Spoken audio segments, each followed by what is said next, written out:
ऐसी मान्यता है कि गंगा नदी में डुबकी लगाने से जीवन के सारे पाप धुल जाते हैं। गंगा दशहरा को मां गंगा पर धरती का अवतरण का दिन माना जाता है। भारत में गंगा दशहरा बड़ी ही धूमधाम से मनाया जाता है। यह मां गंगा के धरती पर अवतरण का दिन माना जाता है। हिंदू धर्म में मां गंगा को बेहद पवित्र नदी कहा जाता है। ऐसी मान्यता है कि इस नदी में स्नान करने से सारे पाप धुल जाते हैं। हिंदू पंचांग के अनुसार गंगा दशहरा ज्येष्ठ माह के शुक्ल पक्ष की 10वीं तिथि को आता है। शास्त्र के अनुसार इस दिन मां गंगा राजा भगीरथ के कहने पर धरती पर अवतरित हुई थी।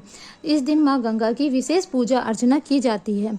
यदि आप गंगा दशहरा में मां गंगा का आशीर्वाद प्राप्त करना चाहते हैं तो आइए चलिए सुनते हैं मां गंगा से जुड़ी व्रत कथा। पौराणिक कथा के अनुसार प्राचीन काल में अयोध्या में राजा भगीरथ रहते थे। आपको बता दें, उन्हें भगवान श्री राम का पूर्वज माना जाता है।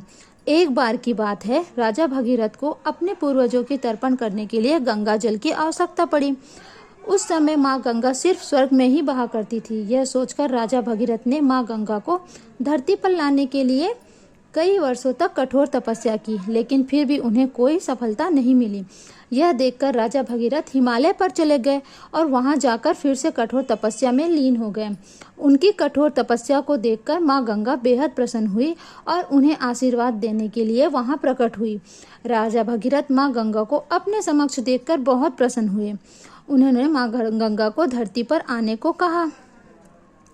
यह सुनकर मां गंगा ने उनके आग्रह को स्वीकार कर लिया, लेकिन राजा भगीरथ के सामने एक बहुत बड़ी समस्या खड़ी हो गई।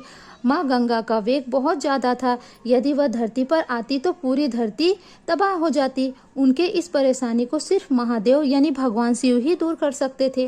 राजा भगीरथ को जब इस बात का पता चला, तब उन्होंने भगवान शिव की तपस्या करनी शुरू कर दी।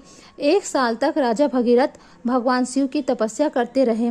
कभी वह पैर के अंगूठे पर खड़े होकर तपस्या करते तो कभी बिना खाए। राजा भगीरथ की इस कठोर तपस्या को देखकर भगवान शिव बहुत प्रसन्न हुए और उनके आग्रह को स्वीकार किए। तब ब्रह्मा जी ने अपने कमंडल से मां गंगा की धारा प्रवाहित की। तब भगवान शिव ने मां गंगा को अपनी जटा में बांध लिया।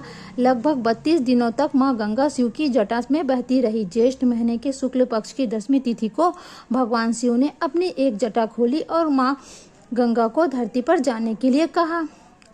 तब राजा भगीरथ ने मां गंगा को धरती पर आने के लिए हिमालय के दुर्गम पहाड़ियों के बीच रास्ता बनाया।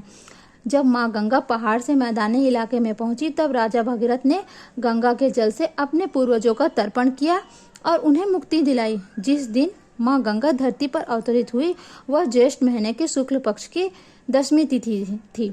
तभी से इस दिन मां गंगा की विशेष पूजा की जाती है और इसे गंगा दशमी के रूप में मनाया जाता है। तो दोस्तों, यह थी गंगा दशमी की कथा।